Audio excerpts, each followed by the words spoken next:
Buenos días a todos. Bienvenidos sean al segundo día de actividades del Congreso Internacional de Ciencia Abierta y Repositorios Institucionales. Este evento es organizado, como ya saben, por la Universidad Autónoma de Zacatecas, el Instituto Tecnológico de Estudios Superiores de Monterrey, la Universidad Autónoma de Nuevo León y contando siempre con el apoyo invaluable de la empresa ESIRE. Les quiero recordar que la entrega de constancias se llevará a cabo al término del Congreso para aquellas personas que tengan mínimo el 80% de asistencias. En cada sesión, igual como la de hoy, se enviará una liga para que registren su asistencia. Hoy es, al igual que ayer, un día lleno de actividades. Tenemos una larga jornada. Aparte de las conferencias magistrales, las conferencias de especialistas, las mesas de trabajo y los talleres, el día de hoy a las 7:30 de la noche, hora de México, habrá música en vivo y cata de vinos en modalidad virtual, ¿verdad? No se la pierdan. La sala virtual del Coffee Break está abierta todo el día para que se vayan conociendo, se den una vuelta por ahí, conozcan a los demás participantes del Congreso, interactúen y se conozcan, ¿no? Compartan ahí sus experiencias. Es nuestra sala ahí de networking. Pues bien, vamos a iniciar las actividades del día de hoy, jueves 12 de noviembre, y damos paso a la conferencia magistral del acceso abierto a la ciencia abierta, la forma de hacer ciencia hoy, impartida por la doctora Bianca Amaro. La doctora Bianca Amaro tiene un doctorado en lingüística aplicada por la Universidad Pompeu Fabra en España. Es licenciada en Derecho, Bibliotecología y Letras. Trabaja en los siguientes temas: comunicación científica, copyright, acceso abierto a la información científica y ciencia abierta. Es coordinadora del programa brasileño de ciencia abierta en el Instituto Brasileño de Información en Ciencia y Tecnología. Coordina también los siguientes sistemas y proyectos de repositorios digitales de acceso abierto, repositorios de datos de investigación de acceso abierto y revistas científicas brasileñas de acceso abierto. Es miembro del Comité Ejecutivo de Confederación de Repositorios de Acceso Abierto, mejor conocido como COAR, y preside la red de repositorios de acceso abierto a la ciencia, mejor conocido como La Referencia. Ha sido ganadora del International Electronic Publishing Trust for Development del 2015, y es un honor tener con nosotros en este primer Congreso Internacional de Ciencia Abierta y Repositorios a la doctora Bianca Amaro. Bienvenida.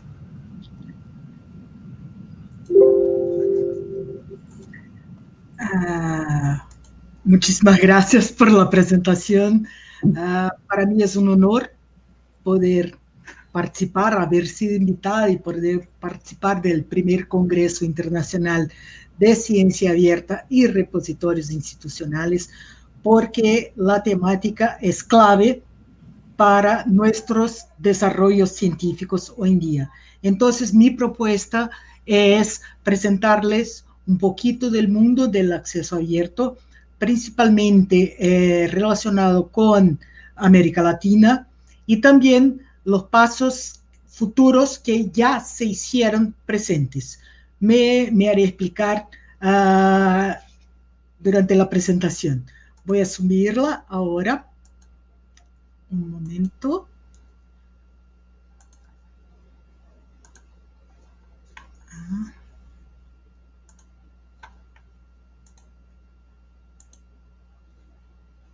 Ya está. Bueno, el nombre de mi presentación será del acceso abierto a la ciencia abierta, porque ya tenemos que pensar que hay que dar un paso más desde el paso que hemos dado y que seguimos dando en relación al acceso abierto para irnos directamente a la ciencia abierta, y les voy a explicar el por qué. Pero antes de empezarnos, yo quisiera provocar la reflexión de todos respecto a determinados temas, determinados pensamientos. Primero, la ciencia es un bien público común y lo estamos viendo ahora de la manera más compleja en estos momentos pandémicos. No podemos pensar en la ciencia solamente privatizada, o sea, la ciencia se desarrolla con recursos privados algunas veces, sí, pero es un bien público común. Cuando tenemos un problema mundial, todo el mundo se preocupa y empieza a trabajar para encontrar soluciones, como es la cuestión del COVID-19. ¿Por qué estoy diciendo esto? Porque a veces se nos olvida que es un bien público común. Entonces, tengamos en mente siempre que la ciencia como tal es un bien público común. Me gustaría invitarles también a reflexionar sobre una cuestión que es aquello que es producido con recursos públicos debe ser público. Siempre pensamos en esto en relación a otras áreas, por ejemplo, los recursos que son utilizados para la educación. Muchas veces tenemos muchas críticas en relación a eso, recursos utilizados para la misma salud también, y criticamos mucho. Pero cuando trabajamos con las cuestiones relacionadas con la ciencia, parece que se nos olvida. Y muchos de los recursos que son empleados y los resultados de estos recursos no se tornan públicos, y todo el público como contribuyentes tiene el derecho de tener acceso a aquello que es desarrollado con recursos públicos. Otro punto que quisiera poner aquí bastante clave: la comunicación es vital para el desarrollo científico. Una investigación solo puede considerarse finalizada cuando se comunican sus resultados a sus pares. O sea, yo puedo encontrar la cura para el COVID, pero si no comparto esta información con mis pares para que la validen, este descubrimiento no servirá de absolutamente nada. O sea, la ciencia depende de la comunicación científica, tanto en términos de información como en términos de datos científicos. Un otro punto que me gustaría poner en relieve es que las reglas del juego son determinadas por los países desarrollados. Muchas veces tenemos muy poca voz en este sentido. Se crean reglas y nosotros seguimos estas reglas. Entonces, hay muchas veces un problema entre la internacionalización del conocimiento que es producido localmente en relación a la aplicación de este conocimiento en términos nacionales y regionales. Pero no podemos olvidar que las reglas del juego no son determinadas por nosotros y tenemos que seguirlas. Punto. Esto está bastante claro. Y que si su ciencia no está visible mundialmente, ella sencillamente no existe. La cuestión de la visibilidad hoy en día es clave por cuestiones de que el mundo se mueve hoy en día por Internet. Entonces, si aquello que haces no está ampliamente visible para el mundo, puedes utilizar la cantidad de recursos y descubrir la cosa más importante del mundo, pero esto no existirá para el mundo de la ciencia como un todo. La visibilidad es una palabra clave y que tenemos que tener presente en nuestras cabezas durante todo el tiempo, durante todo el quehacer científico. Pero, ¿por qué vamos a hablar o tenemos que hablar y de dónde ha salido esta cuestión del acceso abierto? Bueno, por una cuestión bastante sencilla. O sea, los investigadores hoy en día de todo el mundo no tienen acceso a toda la información científica que necesitan para permitir que la ciencia avance de manera eficiente y eficaz. Quiero dejar aquí registrado que este es un problema mundial. Las estructuras de la ciencia están basadas en reglas que fueron creadas desde hace siglos. Entonces, llegó un momento en que estas reglas ya empezaron a ser un problema para el desarrollo científico. ¿Pero por qué es un problema? Porque, como dije anteriormente, o sea, la ciencia necesita ser comunicada. O sea, el medio principal de comunicación de la ciencia son las revistas científicas. Y estas pasaron a tener precios astronómicos. ¿Por qué? Las editoriales comerciales vieron que tenían el poder de concentrar la comunicación científica y que la ciencia depende de esta comunicación. Entonces empezaron a pensar que era un negocio fantástico con una posibilidad de ganancias increíbles. Y hoy en día yo puedo decirles que, como muchos ya saben, encontramos revistas cuyas suscripciones tienen valores de precios astronómicos, de precios, por ejemplo, de carros importados, o sea, absolutamente impagables. Y estamos rehenes de esto. Y en este sentido, ¿cómo están las bibliotecas con toda esta situación de los precios absurdos que hoy en día cobran las editoriales comerciales? ¿Y por qué estoy enfocando en las editoriales comerciales? Porque hoy en día las llamadas revistas del primer nivel son aquellas que son sostenidas por las editoriales comerciales. Bueno, en este sentido, ¿cómo se quedan entonces las bibliotecas? Y en este sentido también yo quiero decir que este problema de las bibliotecas no es un problema regional. O sea, todo lo que estoy presentando ahora tiene que ver con el mundo científico como un todo.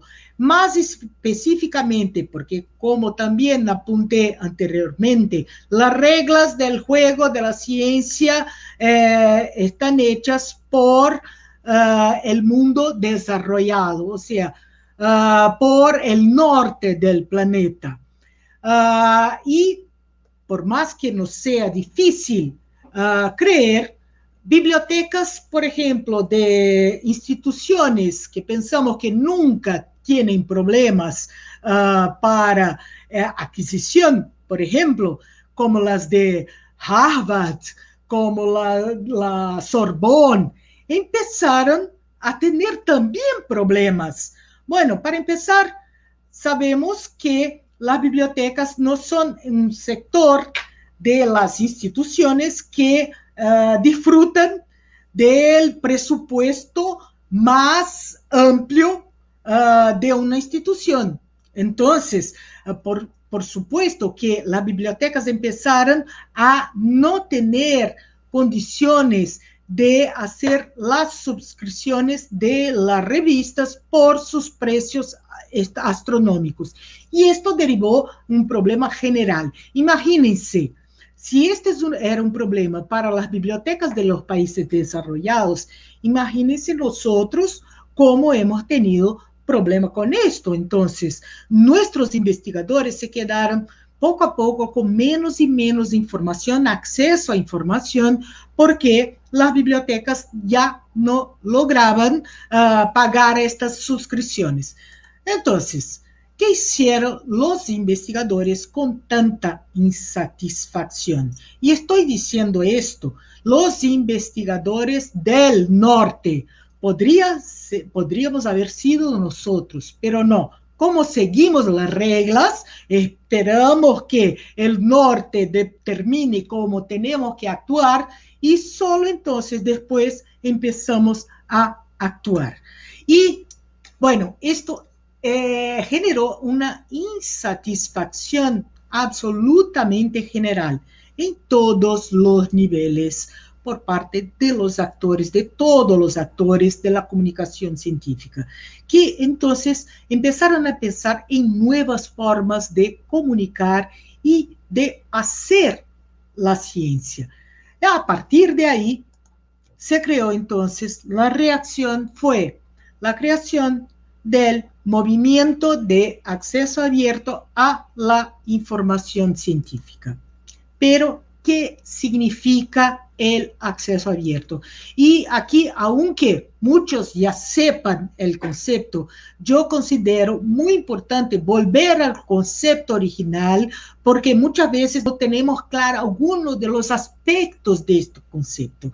Bueno, el acceso abierto es la disponibilización libre y gratuita de la información científica en la Internet, para que cualquier usuario pueda leerlo, hacer el download de la producción y distribuirlo irrestrictamente. O sea, es hacer todo lo que no estamos logrando hacer, todo lo que nos hace falta en términos de comunicación científica de una manera libre. Esto atiende a nuestras necesidades. Ahora vuelvo a repetir, si esto atendía las necesidades de los países del norte, para nosotros este movimiento es absolutamente perfecto para atender a nuestras necesidades, que todavía son más graves que la de los países del norte.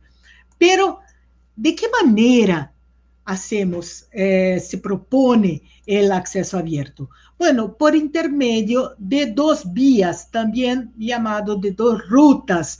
La ruta dorada, que es hacer con que los investigadores pasen a publicar en revistas de acceso abierto. Y la estrategia verde, la ruta verde, que sería el autoarchivo, o sea, el investigador depositar su producción en repositorios institucionales. O sea, el acceso abierto está basado en revistas abiertas, publicación en revistas abiertas, y también el depósito después de esta producción en repositorios institucionales, por supuesto, abiertos para que todos puedan tener acceso. Pero hay algunos mitos y verdades que yo creo que es importante tratar aquí, relacionado con el acceso abierto. Uno de los mitos es que el acceso abierto facilita el plagio. Este es un engaño increíblemente grande, porque si estás circulando en Internet, es mucho más fácil detectar un plagio que no si la información está publicada solamente en un periódico, en una revista impresa, por ejemplo, porque podemos hacer todo el proceso que hoy en día ya contamos con inúmeros softwares para la detección de plagio y así controlar un poco más esta cuestión. Entonces, utilizar como argumento que no vamos a poner, no podemos poner nuestra producción científica en acceso abierto porque me plagiarán, es una excusa no válida. Otro punto que es también una mentira que la gente se utiliza para no abrir su producción, que es, si pongo mi investigación en acceso abierto, estaré entregando a los países extranjeros mi investigación. Esto es otra mentira. ¿Por qué? Estamos trabajando con producciones que ya han sido publicadas. Es que de vez en cuando nos olvidamos del significado de las palabras. Y si digo que estamos poniendo en acceso abierto nuestra producción ya publicada, o sea, que se ha vuelto pública. Estamos trabajando con aquello que ya se volvió público. Entonces, el argumento que nos van a robar mismo si está en revista de acceso cerrado. O sea, no es porque está en acceso abierto que nos van a robar. No es un argumento tampoco válido para contraponerse al acceso abierto. Otro punto bastante importante es que empeora la calidad de las publicaciones. Por favor, pensemos de una manera algo lógica. Si ponemos en abierto nuestras publicaciones, significa que las personas que van a dejar sus publicaciones en abierto están ahí jugando con su nombre de investigador, su prestigio. Y digamos que el prestigio es la moneda que se espera el investigador como resultado de una investigación científica. Sabemos que los investigadores no viven de royalties, en su gran mayoría, de sus investigaciones. Entonces, justo al revés, o sea, yo no voy a poner alguna cosa que yo haya producido y que sea malo, porque me estaré jugando a mi nombre, a mi prestigio como científica. Entonces, este es otro argumento que tampoco es válido en esta situación de acceso abierto. Pero hablemos de algunas verdades relacionadas al acceso abierto. Maximiza la visibilidad de la investigación de los autores y de las universidades y instituciones de investigación. Como dije al principio, visibilidad es una palabra clave en el mundo científico conectado que tenemos hoy en día. Entonces, es una manera de promocionar tanto la investigación como también los autores. Ya hay estudios que comprueban el aumento de citaciones de los autores que están publicando en revistas de acceso abierto. Y más que nada también es muy importante que trabajemos también la cuestión de la visibilidad de las instituciones de estos investigadores, pero respecto a eso hablaré un poquito más adelante. Mejora la gestión científica, por supuesto. ¿Por qué? ¿De qué manera?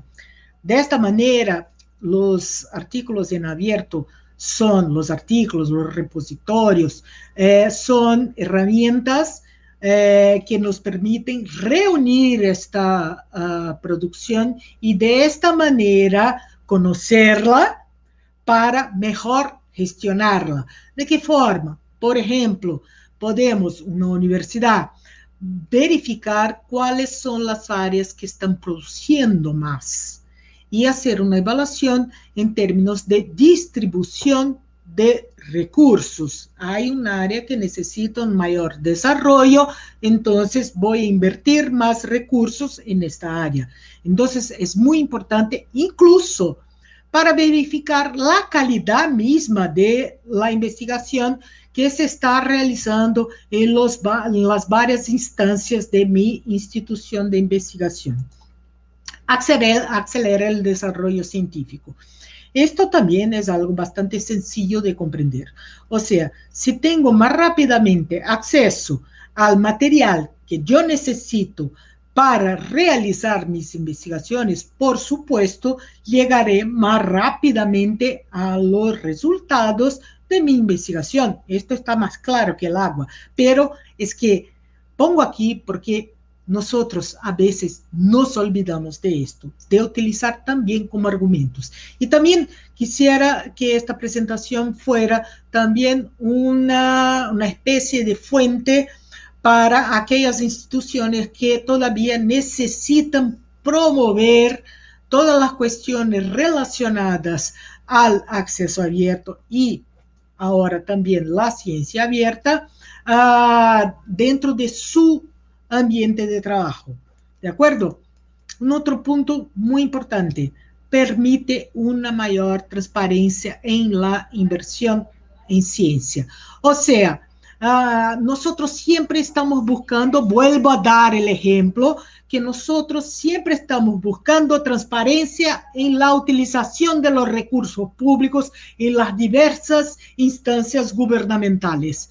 Pero, ¿por qué no pensar que tenemos que tener transparencia también en la inversión que se hace en ciencia? Los ciudadanos, sean ellos relacionados directamente con la ciencia o sean ciudadanos comunes, tienen el derecho como contribuyentes de tener los datos y la transparencia en las inversiones relacionadas con la ciencia. Pero hablemos de la vía verde, de los repositorios institucionales, que es uno de los focos de incluso de este congreso. O sea, ¿qué significa? ¿Qué es un repositorio institucional? Bueno, yo diría, en lenguaje de persona antigua, que un repositorio nada más es que una base de datos, pero ha sido nombrada de esta forma porque tiene especificidades que son relacionadas con el material que ellos almacenan. Entonces, repositorio institucional es un sistema de información en un entorno digital y interoperable. Esto es una palabra clave en el mundo del acceso abierto y en el mundo de la ciencia abierta. Accesible a través de Internet de forma gratuita, que tiene como objetivo, entre varios, gestionar la producción científica o académica de una institución.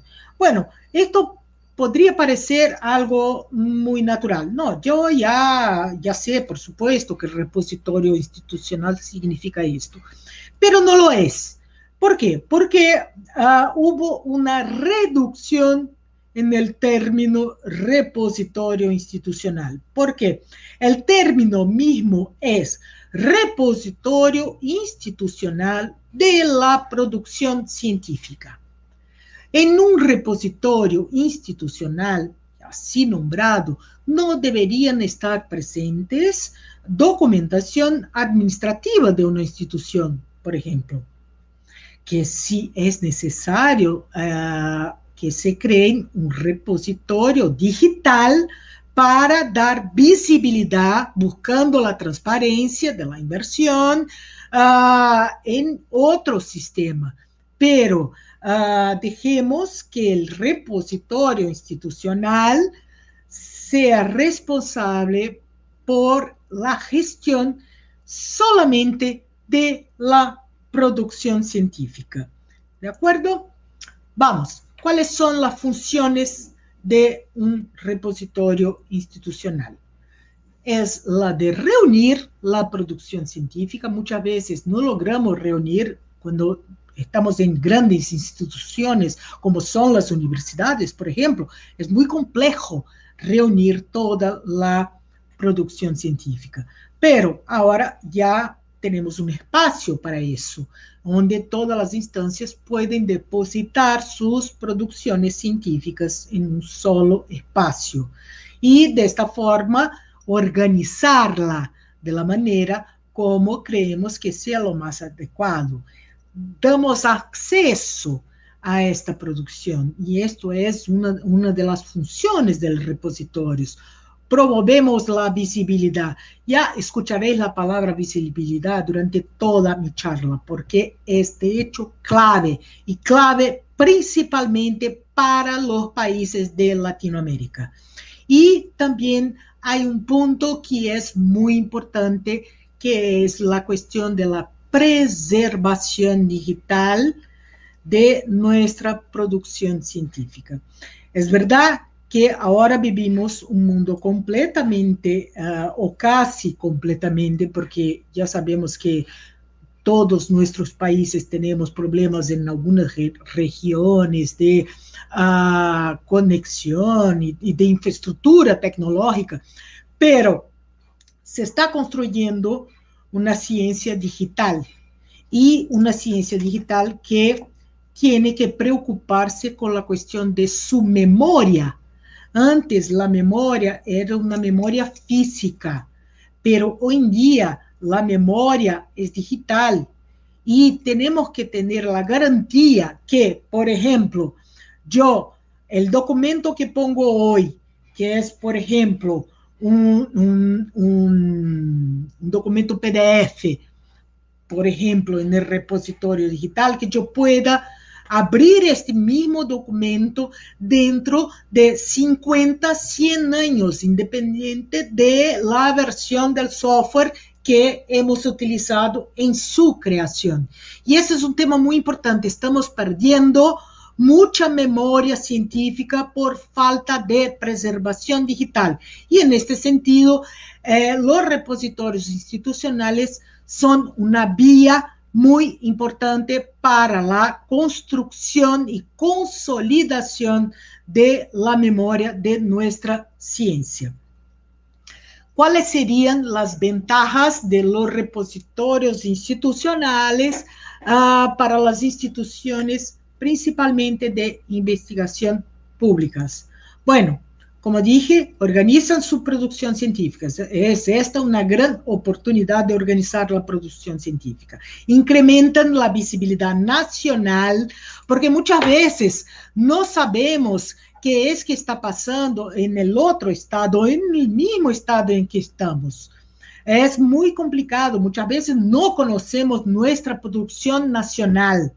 Y es muy importante que todo el país conozca, tenga el derecho de conocer nuestra producción en nivel nacional. Y, por supuesto, internacional. Con esto damos visibilidad a nuestra producción nacional e institucional. Y aquí pongo en relieve las instituciones. Es muy importante incrementar, igual que es hacer la promoción de los autores, los investigadores que realizaron una investigación. Es muy importante también que estén visibilizadas las instituciones de estos investigadores, porque, total, Son ellos que son estas instituciones que contratan los investigadores, que mantienen los laboratorios donde son realizadas las investigaciones, o sea, que soportan el desarrollo científico, las investigaciones científicas. Y muchas veces damos más relieve a los investigadores mismos, pero no, tenemos que pasar a dar visibilidad institucional también en este mundo interconectado. Y en relación a esto, yo puedo decirles respecto a los rankings de universidades, por ejemplo.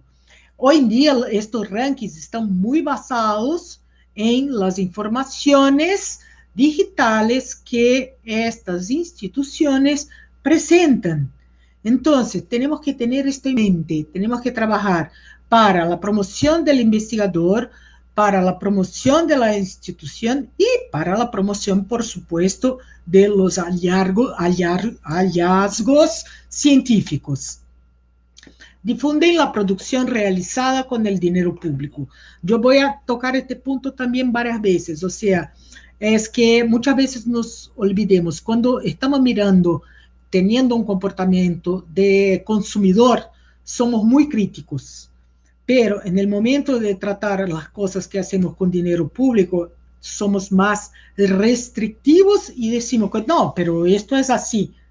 No, tenemos que cambiar. O sea, porque todos tienen derecho a acceder a aquello que está hecho con recursos públicos. Facilitan el acceso a los documentos para todos. La palabra democratización. O sea, tenemos que pensar principalmente en nuestros países la dificultad de una porción de nuestras sociedades de tener acceso a la información, de adquirir información científica. Entonces, es muy importante pensar en este público también cuando hacemos la defensa de las cuestiones relacionadas con la ciencia abierta y con el acceso abierto. Los repositorios almacenan y posibilitan la preservación digital, como les hablé ahora mismo. Facilitan la gestión interna de esta producción, como les comenté también. Posibilitan formar parte de portales agregadores. Esto es hoy en día muy importante porque las agregaciones promueven una mayor visibilidad. Facilitan la creación de redes internas y externas. Por supuesto, si yo sé que hay un investigador que está trabajando con el mismo tema que yo y que yo no sabía, es más fácil que yo pueda establecer conexiones y pensar en la realización de investigaciones conjuntas fuera de la misma institución. Dentro de la misma institución, que sabemos que muchas veces hay varios investigadores que trabajan sobre un mismo tema, pero que no saben que están trabajando sobre el mismo tema, a nivel regional, a nivel más grande, a nivel nacional, a nivel regional de otras regiones del mundo. O sea, facilita estas conexiones, la posibilidad de realización de conexiones exteriores que es tan importante para el desarrollo científico. Tenemos que considerar una cosa, un hecho que es muy importante y que la región todavía no avanzó mucho, que es la adopción del autoarchivo por parte de los investigadores. Hoy en día, ¿qué es que tenemos? Tenemos principalmente, es una característica de la región latinoamericana, que en general quien hace el depósito de la producción científica son los bibliotecólogos, bibliotecarios en algunos sitios, y que no es el mismo investigador. Tenemos que cambiar esta cultura en la cabeza de los mismos investigadores y decirles, mira, cuando ustedes depositan en el repositorio institucional, están ampliando no solamente, tienen que pensar que no están ampliando no solamente su misma producción, pero la producción de su institución. Y entonces le voy a decir directamente que una de las excusas que escuchamos mucho de los investigadores es que ellos ya tienen demasiadas tareas y no pueden ocuparse de una más, que sería el ingreso en los repositorios, el autoarchivo.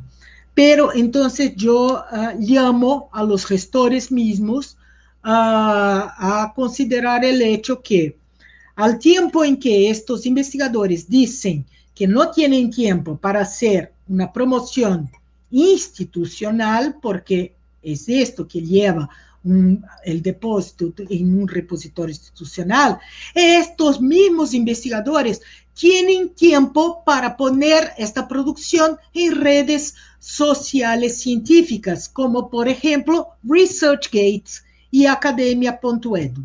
Entonces, esto no es una excusa válida, porque si ellos tienen tiempo para gastarse con el depósito en estas redes, ¿por qué no se gastan el tiempo para hacer el autoarchivo? ¿Y por qué es tan importante la implementación y adopción del autoarchivo para los repositorios? Porque de esta manera tendremos una población del repositorio de una manera más rápida. Y así nuestra ciencia de punta, aquello que acaba de ser descubierto por nuestras investigaciones, no vienen a la luz tan rápidamente. Si se deja todo eso para el bibliotecario. Imagínense ustedes, o sea, piensen que una biblioteca tendrá que depositar toda la producción de una misma universidad. Por supuesto, la producción no será la producción más actualizada, aquella que estará visible para el mundo. Piensen en esto, es muy importante que cambiemos la cultura de nuestros investigadores y que participen activamente en pro de las instituciones. Bueno, la implementación de repositorios permite la creación de portales agregadores, como les dije anteriormente. ¿Y por qué es importante todo eso? Porque ya sabemos, y este es nuestro comportamiento también como consumidores normales, generales, que es cuando vamos a buscar alguna información, buscamos sitios que agreguen informaciones. Hacemos esto, utilizamos mucho el Google, utilizamos muchos portales que agregan informaciones. ¿Por qué? Porque la probabilidad que yo encuentre la información que necesito, por supuesto, se amplía. Entonces, estar conforme para formar parte de portales agregadores, sean nacionales, sean regionales, sean internacionales, es muy importante. La visibilidad multiplicada. Imagínense, o sea, cuando ponemos y trabajamos con repositorios y revistas, en este caso más repositorios, yo amplío la visibilidad de las producciones dentro de mi misma institución. Pero la cosa no para por ahí. A partir de un repositorio institucional, yo puedo formar parte de un portal agregador nacional que dará una visibilidad nacional de la producción de mi institución. Y si yo formo parte de un portal agregador nacional, yo paso a tener condiciones de formar parte de portales agregadores regionales. En este caso, por ejemplo, de la región de América Latina. Si tengo un portal agregador nacional, este portal agregador nacional me permitirá formar parte de un portal agregador regional, ampliando para todos los países de la región la visibilidad de mi producción científica institucional. Y si formo parte de un portal agregador regional, eso me posibilita formar parte de otros portales que estén en otros continentes, más específicamente de todo el mundo. El mundo hoy en día cosecha informaciones científicas por todos los lados y las agrega para que los científicos tengan a su disposición el más vasto material científico posible. El acceso abierto en América Latina. Tratemos específicamente de esto. América Latina hoy registra 62 mandatos y políticas institucionales de acceso abierto. La mayoría de ellas son institucionales y no nacionales. Esto lo he sacado del directorio Roadmap de este año. ¿Qué quiero decir con esto? Quiero decir que tenemos que tener una actuación más fuerte en el sentido que hay algunas labores que son, entre comillas, administrativas, que no vale solamente crear un repositorio, hay que hacer un trabajo para darle visibilidad. Entonces, una forma de darle visibilidad es formar parte, anunciar esta creación en directorios internacionales que registran este tipo de trabajo. Y hoy en día es muy importante porque estos directores internacionales, ellos son la base para estudios relacionados a los avances del acceso abierto en los países y en las regiones. En términos de legislaciones relacionadas a la ciencia abierta, hoy tenemos legislaciones en Perú y México, pero estas dos están más relacionadas con solamente con el acceso abierto. Y son recomendaciones muy poco, ¿cómo se dice? Muy poco, no diría fuertes, pero ellas sugieren, recomiendan, pero no son fuertes al tiempo de determinar mandatos para que la gente trabaje o deje su producción en acceso abierto. Pero ya ha sido una evolución, o sea, ya han creado una legislación. Será necesario, por supuesto, adecuar estas legislaciones a las nuevas necesidades del mundo del acceso abierto. Argentina sí ya tiene una legislación que trata tanto del acceso abierto como de la ciencia abierta, y es una legislación mandatoria. Es muy importante porque esto da para quienes trabajan con este tema más seguridad jurídica para hacer el trabajo que tiene que hacer. Chile está realizando, ya finalizó ahora, una consulta pública para la creación de una ley de ciencia abierta. Y hasta donde sé, no es oficial todavía, la respuesta de los investigadores ha sido bastante buena, pero esto esperemos los datos de Chile, los datos oficiales de Chile, para que tengamos más informaciones al respecto. Y Brasil está con un proyecto de ley, un borrador de un proyecto de ley sobre el acceso abierto y la ciencia abierta, que todavía no pasó para este punto de la consulta pública, pero ya puedo asegurarles que el próximo paso será eso, una consulta pública a todos los investigadores, sociedades científicas, todos los órganos de ciencia de Brasil. Tenemos una asimetría bastante importante, no solamente dentro del mismo país. Sabemos que en cada país tenemos regiones más desarrolladas y otras regiones no tan desarrolladas, pero también tenemos esta asimetría entre los mismos países de América Latina, con alguna colaboración y financiación internacional, alguna, ¿de acuerdo? ¿Por qué? América Latina no tiene fondos comunes para investigación y desarrollo. Estos provienen en general y principalmente del mismo país, de los presupuestos de los países, y no siempre, como sabemos, de una forma estable. O sea, tenemos una condición muy distinta, por ejemplo, a la Unión Europea. Todos los países de la Unión Europea tienen presupuestos de la Unión Europea para hacer sus desarrollos nacionales. Esta no es nuestra realidad. Entonces, en este sentido, yo diría que hacemos mucho con lo poco que tenemos, pero tenemos que hacer más.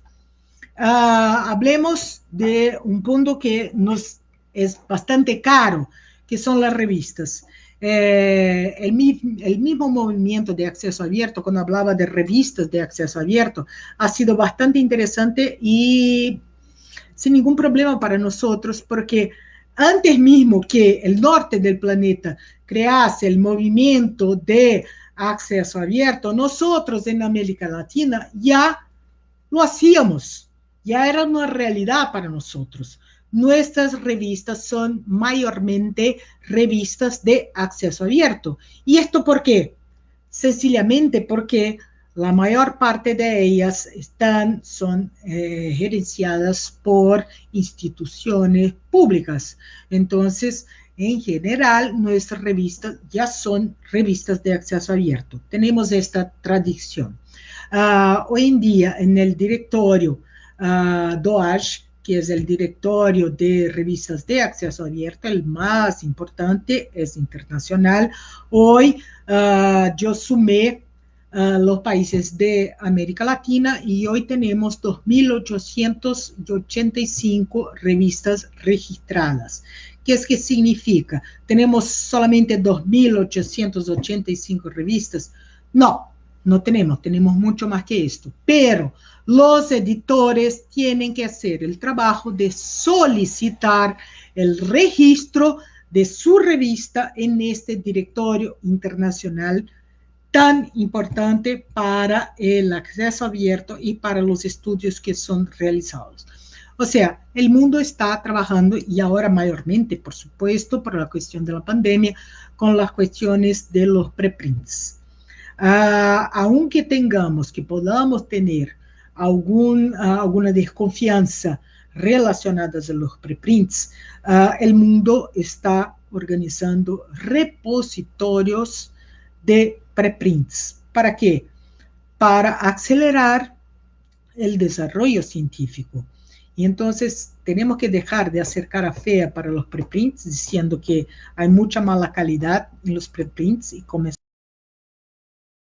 mejor podemos lograr tener los preprints. Hoy en día tenemos dos repositorios, identifico, puede que existan otros, ¿vale? Pero no identifiqué. Dos repositorios específicos que admiten preprints en la región. El primer repositorio es el repositorio de Cielo, que creo que muchos conocen, donde el autor deposita su preprint y hay evaluadores externos, cualquiera puede hacer la evaluación de aquel preprint.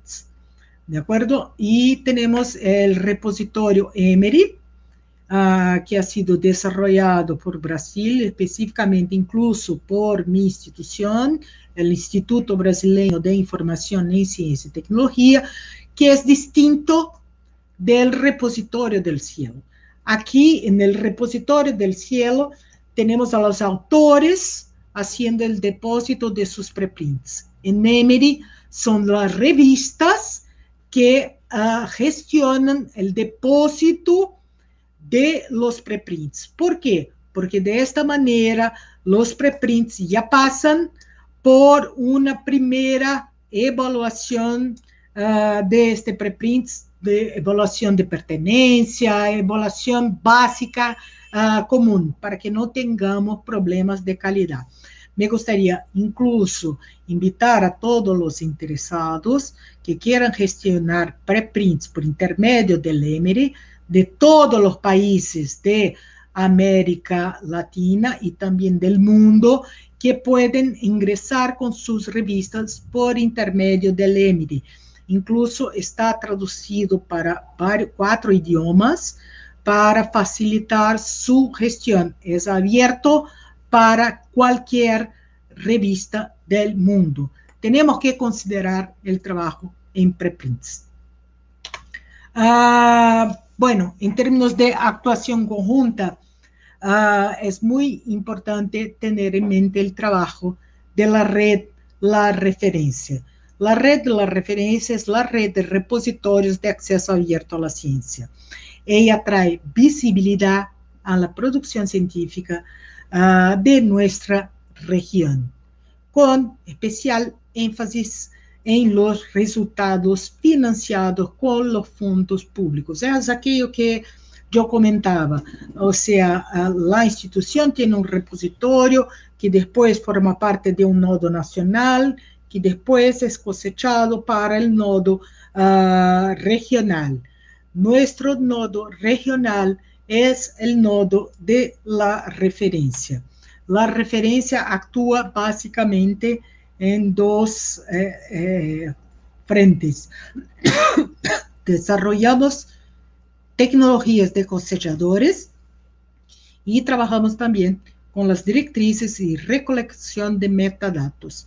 ¿Y por qué hacemos esto? Porque tenemos que estar conformes a las directrices internacionales. El intercambio de información, la cuestión de la interoperabilidad exige la utilización de directrices que muchas veces nos quejamos de ellas, pero son necesarias para que estemos en conexión con todo el mundo. Hoy en día tenemos 10 nodos nacionales y cerca de 2.200.000 documentos que se pueden encontrar por intermedio de la referencia. Es una visibilidad que se alcanza todos los países que conforman la referencia. Tenemos como países miembros todas esas instituciones. Y para que tengan una idea de la importancia de la red, de los desarrollos incluso que logramos en la red, hasta países que no forman parte de la región pidieran para formar parte. Nuestra última aceptación como miembro ha sido España. España, que ya forma parte de todo el trabajo que se hace en la Unión Europea, quiso formar parte de la referencia debido a la importancia y amplitud que está alcanzando el trabajo de la red. Yo hoy como presidenta, yo puedo decir que hoy tenemos voz y asiento en las principales discusiones internacionales relacionadas a la ciencia abierta y al acceso abierto. O sea, no somos solo alguien que va a conocer para después tener que aplicar aquello en nuestros países. Así podemos hacer una adecuación a nuestra realidad en una conversación en ámbito y en instancias internacionales. Por eso, la importancia de la referencia. ¿Y cómo es que funciona la referencia? Bueno, tenemos los repositorios institucionales de las varias instituciones que son cosechados para un agregador nacional que, por su vez, es cosechado por el agregador de la red La Referencia, que por su vez hoy en día está siendo cosechado por el agregador europeo llamado OpenAIRE. Entonces, ¿qué es que significa eso?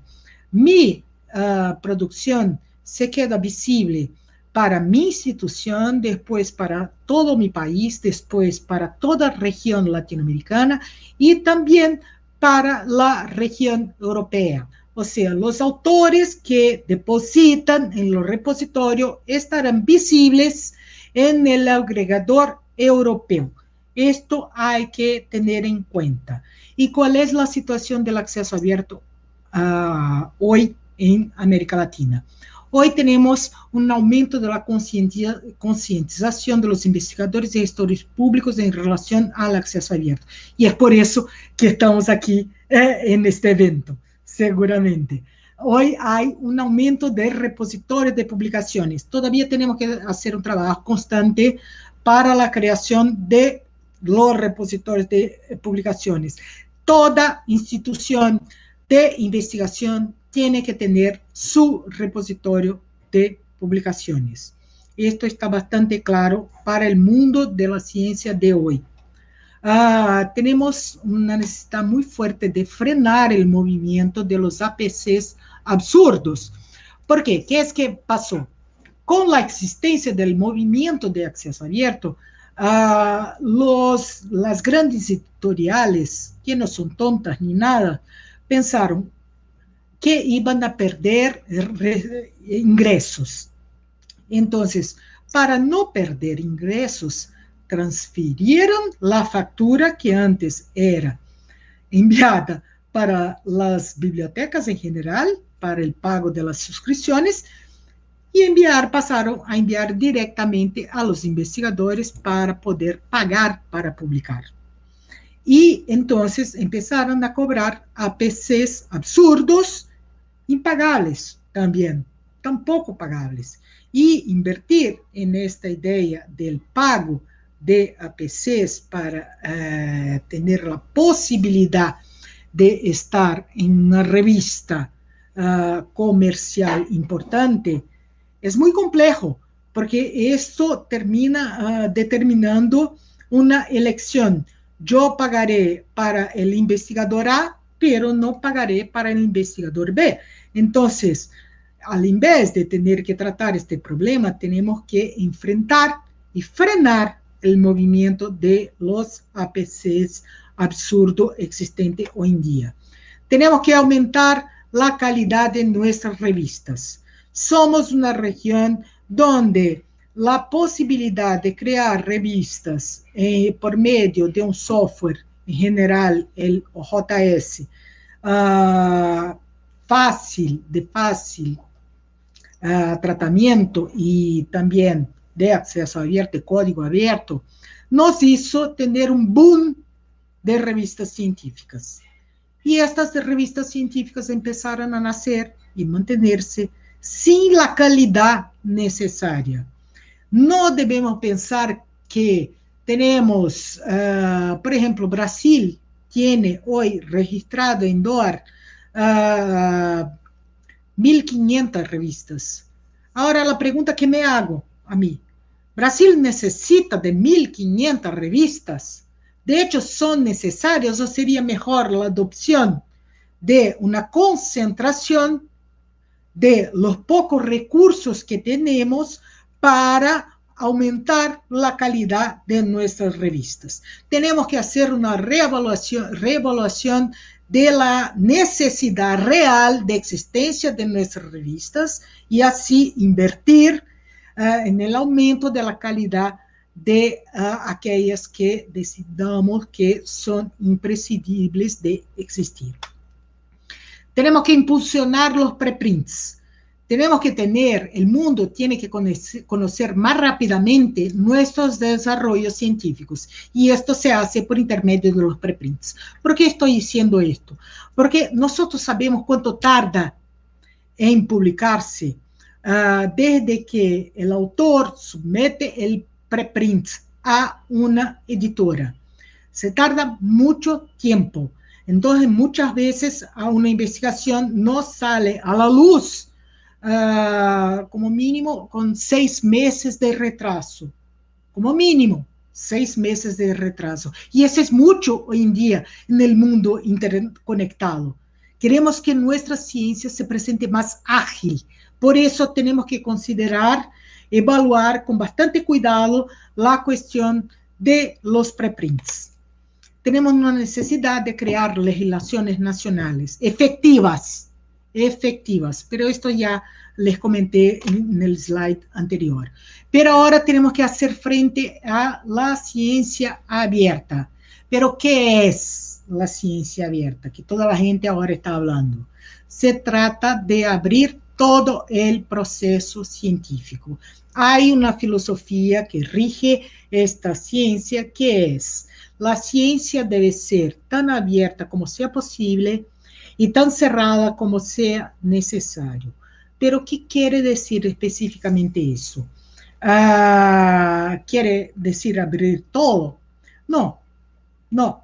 Aquello que no puede estar en abierto deberá seguir cerrado.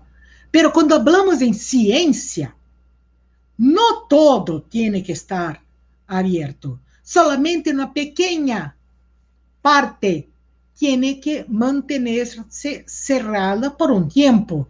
Y es en este sentido que tenemos que pensar la ciencia abierta. ¿Y por qué hemos saltado del concepto de la ciencia, del acceso abierto a la ciencia abierta? Básicamente porque estamos viviendo un mundo cada vez más de colaboración.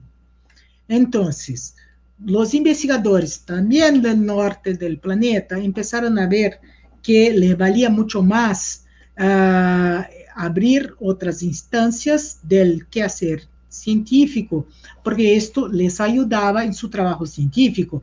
Y entonces ellos pensaron, pero ¿por qué no abrir todo el proceso científico? Esto va a acelerar el desarrollo de la ciencia. Entonces propusieron una idea que es la idea del paraguas de la ciencia abierta, donde hay varios pilares, como son conocidos y abordados dentro del paraguas de la ciencia abierta. Bueno, el acceso abierto ya lo conocemos, ya lo aplicamos en mayor o menor medida, pero ya lo conocemos bastante bien.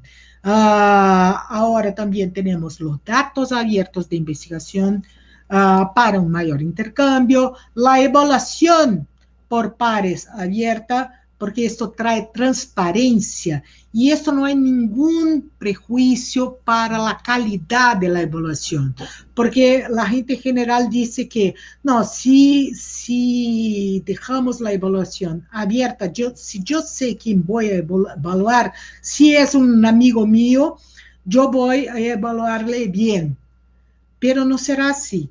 Si estará en abierto tanto quien evalúa como el evaluado, o sea, el nombre del evaluador, también quedará en abierto si ha hecho una evaluación solamente para favorecer un amigo. Entonces, es su prestigio, es su nombre, se estará jugando a su nombre. Y es más, claro, científicamente es mucho más interesante que sepamos incluso cómo ha sido hecha la evaluación de una suscripción, de un manuscrito, de un preprint. Recursos educativos abiertos. Ya hay diversas iniciativas en todo el mundo, pero tenemos que organizarlas también y abrir cada vez más estos recursos. O sea, colaboración, no rehacer cosas que ya están hechas, utilizar el tiempo del rehacer cosas para otra cosa, o sea, optimizar el tiempo. Hay una cuestión aquí que son los cuadernos de investigación abiertos. Esto está siendo realizado todavía en el mundo en muy pequeña medida, porque esto, la idea sería el máximo de la ciencia abierta, porque sería un investigador que va apuntando cada paso que da y los demás investigadores del mundo van teniendo conocimiento respecto a eso. Entonces, esto será una cuestión más compleja de ser tratada, porque entonces discutiremos la capacidad de los países de abrir sus cuadernos de investigación, porque otro país tendrá más capacidad de ligar al resultado final de una investigación, pero este punto no quiero tratar ahora porque todavía no es una realidad para nosotros. Tenemos las redes sociales científicas. Hoy en día, como incluso estaba dando como excusa de los investigadores para no depositar en los repositorios institucionales, hoy en día ya tenemos un movimiento bastante importante de estas redes, que es, por ejemplo, ResearchGate. Nosotros conocemos a la gente que trabaja en el mismo tema que nosotros por intermedio de ResearchGate. Si los investigadores todavía no forman parte, recomiendo que ingresen en ResearchGate. Bueno, tenemos el software de código abierto, pero esto ya era ya se veía venir, porque la colaboración principalmente del personal del área de la tecnología de información es bastante fluida, es bastante, incluso el concepto de desarrollo de softwares colaborativos es la mejor solución, porque así no tenemos problemas de sustentabilidad después de los softwares. La idea es la no utilización de softwares propietarios. Y también da un aspecto muy interesante que es la ciencia ciudadana. Es empezar a contar con la participación del ciudadano en las investigaciones. Por supuesto, con métodos científicos, pero empezar a trabajar este conocimiento que se puede tener por intermedio de la participación de los ciudadanos. O sea, presento a todos lo que es la ciencia internacional hoy y que es la ciencia donde tenemos que trabajar, tenemos que construir nuestras infraestructuras. Pero, ¿cómo están los datos de investigación? Porque veréis que yo había puesto aquí en rojo datos abiertos de investigación. ¿Por qué puse en rojo esto? Básicamente porque dentro de este paraguas lo que se está trabajando ahora en el mundo es la cuestión de la apertura de los datos de investigación. Entonces, por más complejo que pueda parecer, tenemos que preparar nuestras infraestructuras institucionales, nacionales y regionales para empezar a conocer y dar a conocer nuestros datos de investigación. Pero ¿cómo están estos datos? La mayoría de los datos no se hablan. Han sido creados según una necesidad específica para el desarrollo de una investigación, pero sin la preocupación de reutilización de estos datos por otros grupos cualesquiera. Entonces, o sea, no hay aquella palabra que comenté con todos, que es interoperabilidad. O sea, muchas veces los datos están hechos para una necesidad, pero no para su apertura. Los datos se pierden o son difíciles de encontrar. Muchas veces los datos están en las computadoras del mismo investigador. Muchas veces están hasta mismo en las computadoras personales de estos investigadores. Aunque la investigación sea hecha con recursos públicos, el investigador sea pago con recursos públicos, haya obtenido recursos públicos de una agencia de financiación, este investigador trabaja los datos en su computadora personal. Y entonces la institución no sabe dónde están estos datos. Y tampoco sabemos hoy en día dónde están los datos, mismo aquellos datos que están en las computadoras de las universidades, instituciones de investigación. O sea, son difíciles de encontrar. Limita la expansión del descubrimiento efectivo del conocimiento no tener estas informaciones, porque los datos son la vida de una investigación.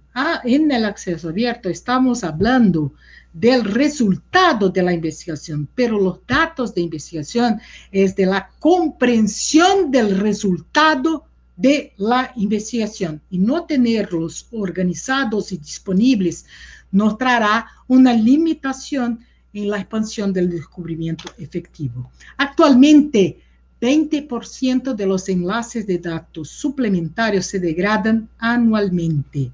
O sea, mismo que una persona ponga en un resultado de investigación, en un artículo científico, por ejemplo, un link para los datos, este link no funciona. Entonces no nos sirven de nada. El 20% se pierden. 80% debido a la utilización de, como expliqué antes, la utilización de computadoras personales, de almacenamiento personales, perdemos hoy en día en el mundo 80% de los datos no están disponibles. Las máquinas no pueden encontrar el 60% de los datos de la literatura. Como les dije, el link o entonces las menciones de los datos presentes en la literatura no son encontrables. O sea, es una utilización que está perdida. Alrededor del 50% de las investigaciones no son reproducibles. O sea, es aquello, estamos creyendo en un resultado que no podemos nosotros comprobar que ha sido verdadero, porque no podemos reproducir, incluso reproducir alguna cosa que sea un avance. No logramos reproducir. ¿Por qué? Los datos no nos permiten reproducir a esta investigación. Es un problema muy grande y por eso dentro del paraguas de la ciencia abierta se decidió privilegiar o tratar con una manera más fuerte los datos de investigación.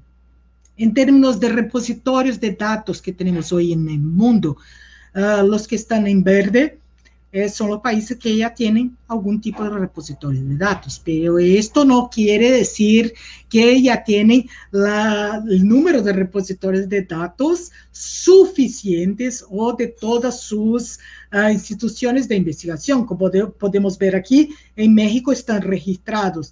Aquí, en este otro, presento también a este otro directorio que es el R3 Data, que es el Directorio Internacional para el Registro de repositorios de datos. Tenemos solamente 13 repositorios de datos en México. Y sabemos que esto es un absurdo, porque seguramente México tiene millones de datos que para ser puestos en repositorios que muchas veces tendrán que ser creados. ¿Qué tan importante es la ciencia abierta? Básicamente aumenta la visibilidad de las investigaciones también, pero amplía todavía más, porque si estoy hablando, además de las publicaciones, estoy hablando de los datos, amplía más todavía esta visibilidad. Acelera, por supuesto, la investigación, porque imagínense, yo hago una cosecha de un determinado animal, porque quiero trabajar el tamaño de las patas de este animal.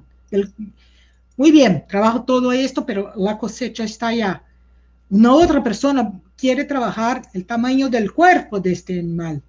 Esta otra persona no tendrá que hacer una cosecha, una nueva cosecha, podrá utilizarse de mi cosecha para la realización de estos estudios. Por supuesto, el estudio que va a ser realizado con el cuerpo de este animal será más rápido porque no tendrá que realizar la cosecha. Y con esto también tenemos ahorro de la inversión en cosecha. Optimiza las investigaciones. Esto que acabo de decir, reutilizo, porque los datos, una cosecha puede ser utilizada de varias maneras distintas. O sea, el autor, la persona que hizo la primera cosecha, tiene el privilegio, utiliza esta cosecha como les parezca más interesante científicamente, pero después otros investigadores pueden reutilizarla. Posibilita que una investigación pueda ser reproducida. Justo aquello que acabo de decir. Nosotros creemos mucho en lo que dicen los investigadores, pero comprobar lo que dicen los investigadores solo se puede hacer con la apertura de los datos para que podamos reproducir estas investigaciones. Eliminan la pérdida de datos, o sea, si vamos a empezar a guardar estos datos en repositorios, estos datos, por supuesto, serán más localizables, ubicables, o sea, aumenta el rigor académico, porque, por supuesto, si mi investigación tiene que poder ser reproducida, yo no voy a presentar datos que no estén conforme con los resultados, o entonces presentar un resultado que no esté conforme con los datos que utilicé para mi investigación. Entonces, impulsa el rigor científico, aumenta la posibilidad de realización de investigaciones cooperativas. Mira, si con las publicaciones teníamos la posibilidad de ampliación de redes colaborativas, con los datos mucho más, porque con los datos estamos compartiendo material de trabajo, no es solamente un resultado, es materiales de trabajo. Entonces, podemos impulsionar de una manera bastante efectiva la colaboración entre los más diversos investigadores, instituciones, países y todo lo que se pueda imaginar. Ahorra, por supuesto, ahorra los recursos empleados en investigación. Si no tengo que hacer determinadas etapas, por supuesto, no tendré que tener esta etapa en mi proyecto de investigación. ¿Cuáles son los retos que tenemos en términos de ciencia abierta? Cambiar las formas como se evalúa a los investigadores para incluir actividades de ciencia abierta. Este es un hecho muy importante. Tenemos que hacer una presión junto a los órganos evaluadores para que dejen de medir nuestra ciencia con métricas que no han sido hechas para nosotros.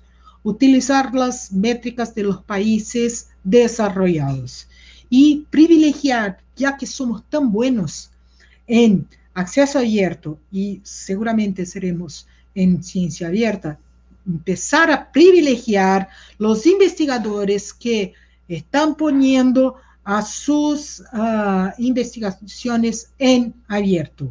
Esto es muy importante. Tenemos que juntarnos, hacer presión y cambiar la forma, porque si no cambiamos las formas, encontraremos las resistencias de los investigadores que dirán, pero en el momento de la agencia evaluarme, yo no me gano nada en poner mi investigación en abierto. Entonces, es muy importante que trabajemos el cambio de las métricas de evaluación en nuestros países.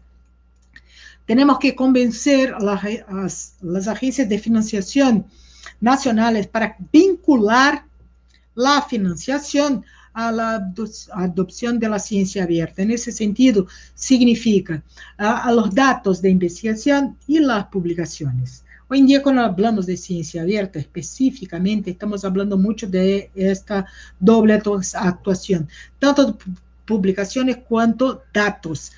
¿Por qué? Porque los extranjeros ya están haciendo esto. Los investigadores que trabajan, que buscan financiación extranjera, ya saben que tendrán después que depositar sus datos en algún sitio y que esos datos estarán en abierto. Porque somos más, no podemos ser tontos en esto. O sea, si vamos a financiar, queremos que los datos sean depositados en repositorios nacionales. Crear los marcos legales, aquellos que ya tienen marcos de acceso abierto, ampliar para la ciencia abierta en todos nuestros países. Cambiar la cultura de los gestores de investigación e instituciones en favor de la ciencia abierta en todos los niveles. Enseñar a cada uno de estos actores las ventajas que tenemos en trabajar con ciencia abierta, con la filosofía y las prácticas de la ciencia abierta. Tenemos que buscar por todos los lados obtener financiación nacional, regional, internacional, para buscar las actividades, para apoyar las actividades de ciencia abierta, ya que no tenemos un fondo regional dedicado a este tema.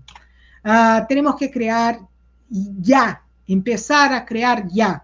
Empecemos pequeñitos, no tengamos miedo, pero tenemos que empezar a crear nuestras infraestructuras nacionales, institucionales y nacionales sólidas. ¿Qué quiero decir? Tenemos que empezar a trabajar ya con repositorios de datos. No hay que tener miedo con el volumen de los datos. Empecemos con datos de un tamaño pequeño, pero empecemos a crear la infraestructura. Si nos quedamos paralizados porque no tenemos la infraestructura ideal todavía, no empezaremos nunca a trabajar con eso. Y el mundo ya está trabajando. Tenemos que empezar a trabajar ya con eso.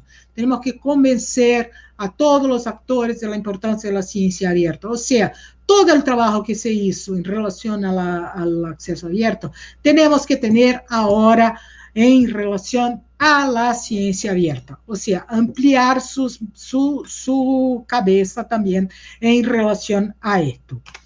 Tenemos que formar recursos humanos en las prácticas de la ciencia abierta. Capacitación.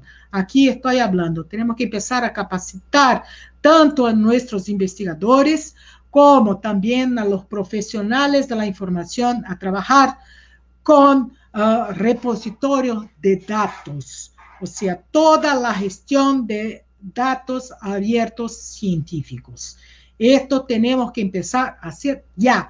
Y hay mucho material en la red, por supuesto, en acceso abierto, que se puede consultar en ese sentido para la creación de capacitación de los actores. Tenemos que identificar y recuperar los datos de investigación nacionales depositados en infraestructuras nacionales y extranjeras.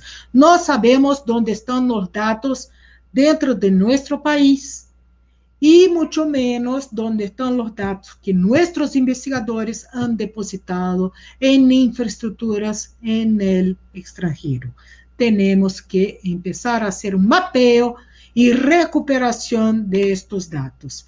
Tenemos que empezar a pensar en la integración de los repositorios de datos con los repositorios de publicaciones. O sea, que el artículo científico que tenga una citación de los datos, que tenga un link, un enlace directo para el repositorio de datos para que todos puedan hacer esta relación. Y tenemos que involucrar nuestra comunidad en grupos de trabajo de iniciativas internacionales. Tenemos que seguir de cerca estas iniciativas, que es, por ejemplo, estar al tanto y, si posible, formar parte de la Confederation of Open Access Repositories, la Confederación Internacional, porque ella es mundial, de repositorios de acceso abierto, que es CORE, y también en la Research Data Alliance, que trabaja específicamente con los datos de investigación. Hay muchos grupos de trabajo y tenemos que seguir y ser una voz en estos grupos de trabajo también. Es muy importante. Si queremos decir que nuestra ciencia es internacional, tenemos que seguir todas estas iniciativas. La ciencia abierta es una realidad en el mundo científico internacional. Si queremos hacer parte de este escenario internacional, tenemos que convertirla en realidad nacional. Muchísimas gracias por la atención de todos.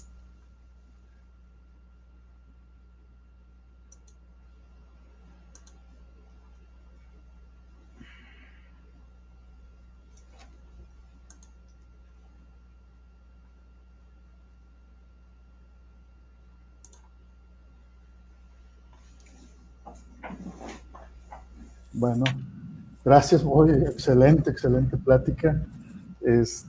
Yo creo que viendo los comentarios, hay mucha gente que se le aclararon muchas dudas. Tenía muchas dudas, déjame prender aquí el foco. Vamos a pasar, no quiero alargar más la presentación, vamos a darte un ratito, unos minutos para que te refresques, que tomes tantita agua.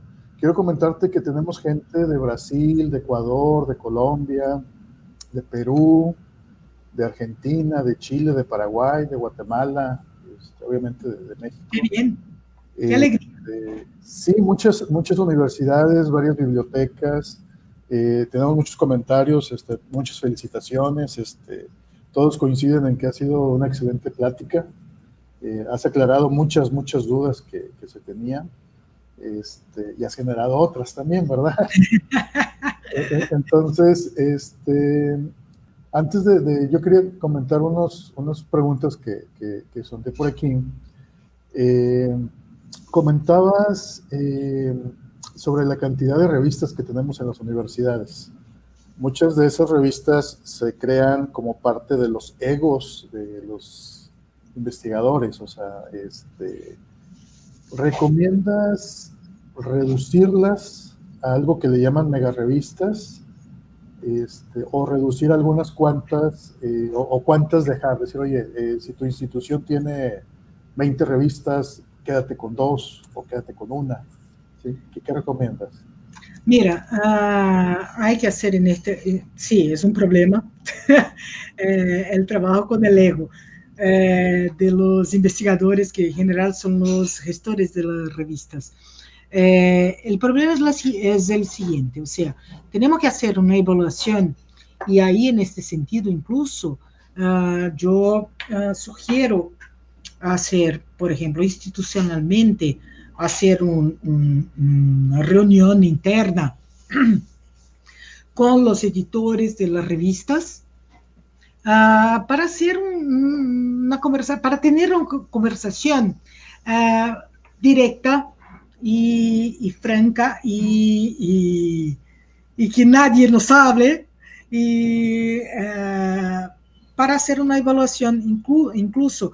Por ejemplo, hay un área que a mí me llama bastante la atención y me quedo bastante tranquila porque también tengo mi graduación en ella, que es el área de derecho. El área de derecho necesita el número de revistas que hay hoy en día. O sea, ¿para qué sirven las revistas? Para comunicar. ¿Vale? Tenemos el número de revistas suficientes para todos los desarrollos que hacemos, o estamos siempre también presos, o sea, en la cárcel de la evaluación? ¿Entiendes? O sea, que tenemos que tener un número X de evaluación, de publicaciones para ser bien evaluados. Entonces, esto, perdón, esto que mencionas también, hay otra pregunta muy relacionada. Tenemos muchas instituciones públicas que están conectados y que dicen, oye, ¿cómo puedo o qué recomiendas para legislar que se haga una ley institucional en la universidad y se pueda cumplir el acceso abierto y todo esto que estás mencionando? O sea, ¿qué puedes recomendar? Mira, lo que recomiendo es el trabajo de evangelización, como decimos, ¿no? O sea, de convencimiento. Una de las cosas que yo tengo bastante claro, y a lo largo de estos últimos 15 años, que es más o menos lo que estoy trabajando con el acceso abierto, es tener diálogos distintos con cada tipo de actor que tienes que convencer. Tienes que tener un diálogo distinto. O sea, para convencer a un gestor, tienes que empezar con las ventajas que la institución tiene al trabajar, al integrar, al tener una legislación interna de acceso abierto. Para trabajar con el investigador, será el prestigio, la posibilidad de aumento de citaciones, o sea, tocarle los puntos que les interesa. Porque trabajar en el general no toca suficientemente a la persona. La persona escucha y dice, muy bien, vale, pero deja, ¿me entiendes? Pero entonces sacar los puntos. Mira, a será interesante escuchar esto. Será importante políticamente, será importante escuchar en su gestión será conocida por la gestión que organizó y promocionó la visibilidad increíble de su institución.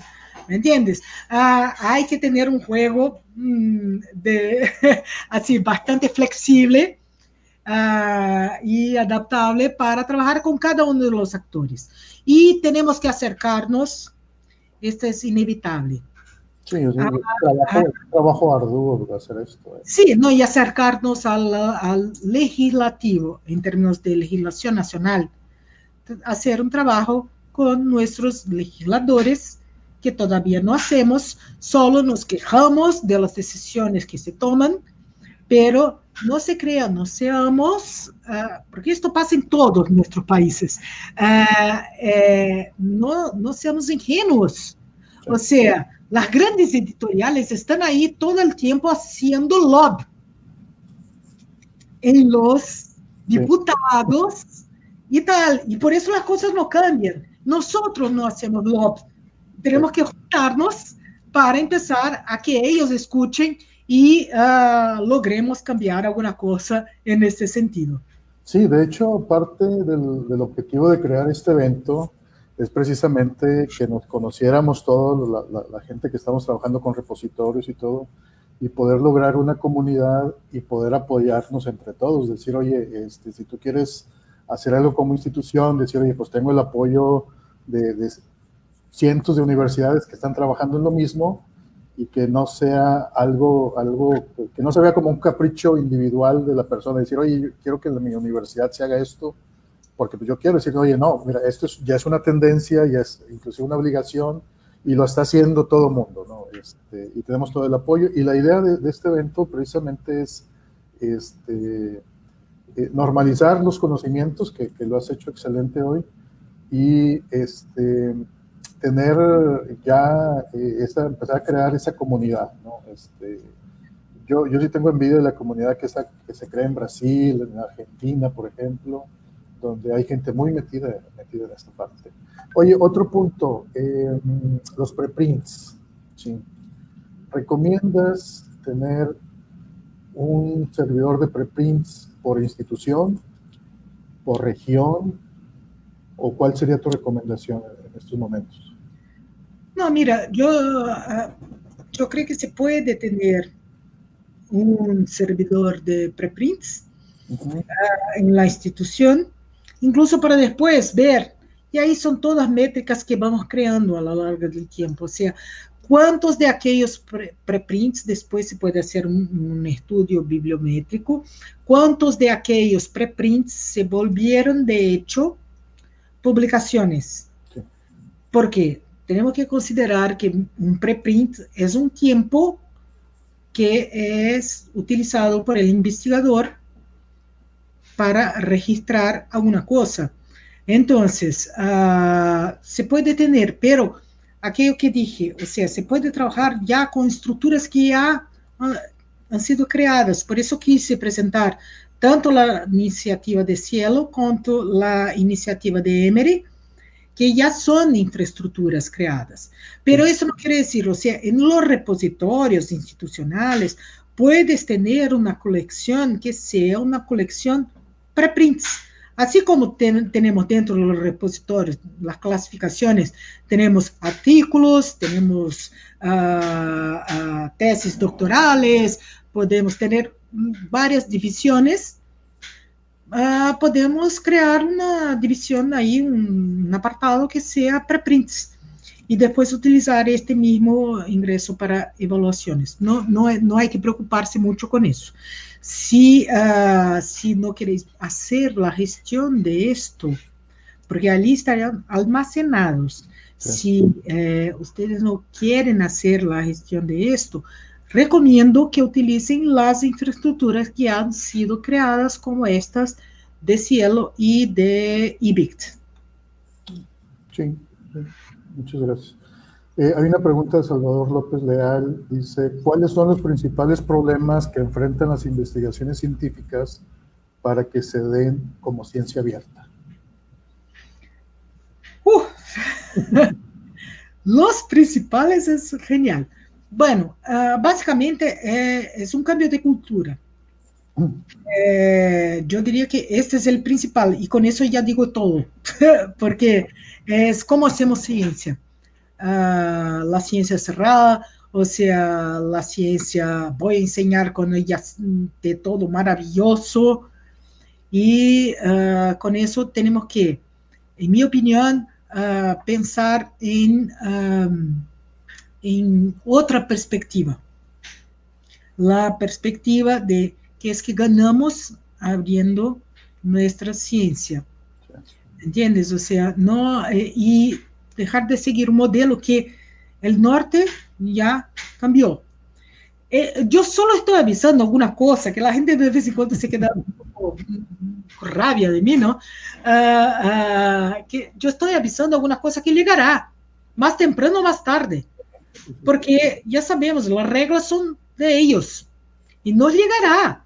O sea, o nos arreglamos ya para estar en el juego ya de la ciencia internacional, o entonces, ok, o sea, no seré yo que tendré que hacer esta charla de nuevo, será otra persona que dirá, mira, ahora tenemos que hacer, porque es obligatorio y tal. Es una cuestión de opción, pero es un cambio de cultura. Para contestar a Salvador, los principales problemas son los cambios de cultura, son las infraestructuras también de poder. Sí. Por eso digo la cuestión de los métodos, las instancias de evaluación. Si cambiamos nuestras instancias de evaluación, nuestro trabajo será duro, pero estará mucho más facilitado porque tendremos argumentos. Hoy quien tiene los argumentos son aquellos que están en contra. Hay otra pregunta de Martín Estena. Dice, en estos momentos, pregunta, dice, ¿hay en estos momentos una experiencia de éxito en la región de Latinoamérica de autodepósito por parte de los investigadores? Y de ser así, ¿cuál sería un caso de éxito en el mundo a considerar? Mira, un caso de éxito, por supuesto, voy a tratar de un caso de Brasil, ¿vale? Por ser brasileña, y seguir de cerca.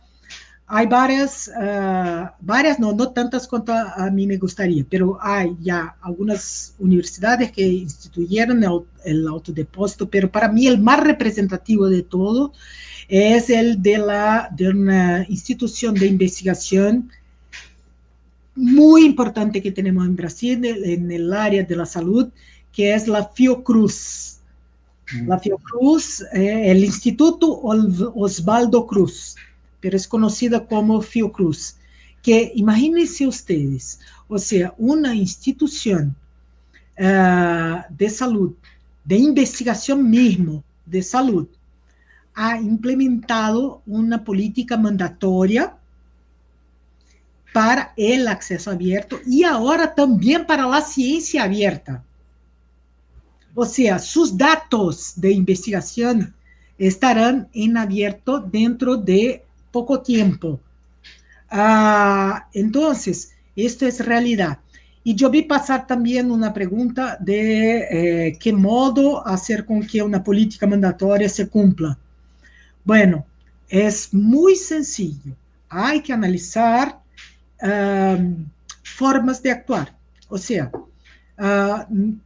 supongo que esto pasa en todos los países, que es la cuestión de que todos los años o semestres, yo qué sé, las instituciones de investigación, las universidades, por ejemplo, tienen que presentar su producción anual. Sus investigadores tienen que presentar su producción anual, ¿verdad? Es sencillamente decir al personal, a los investigadores de la institución, que si sus producciones no están en el repositorio, no estarán en el informe que será enviado para las instancias de evaluación. Son pequeños mecanismos, ¿me entiendes? O sea, y vamos explorando qué es que se pierde. Esto garantizo a todos que esto funciona, que es una maravilla, porque todos buscan siempre el target de la evaluación.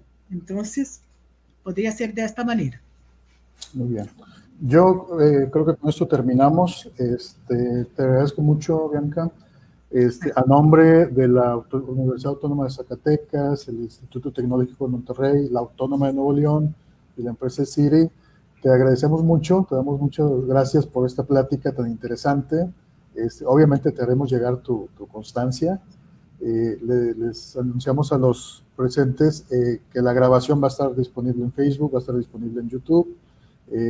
Guárdenla, enséñensela a sus directivos. Yo creo que van a aprender mucho.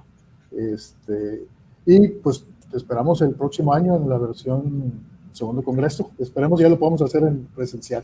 Presencial, por favor. Bueno, me gustaría, no, presencial, unas tequilitas me vendrían de maravilla. Nada, me gustaría agradecer muchísimo la invitación y la oportunidad de estar con todos. Y bueno, estoy a disposición siempre de vosotros. Muchas gracias, te agradezco todo el apoyo que nos has dado. Continuamos con nuestra programación del día. Tenemos un largo día por venir, y pues terminamos esta conferencia por el día de hoy. Muchas gracias. Hasta luego.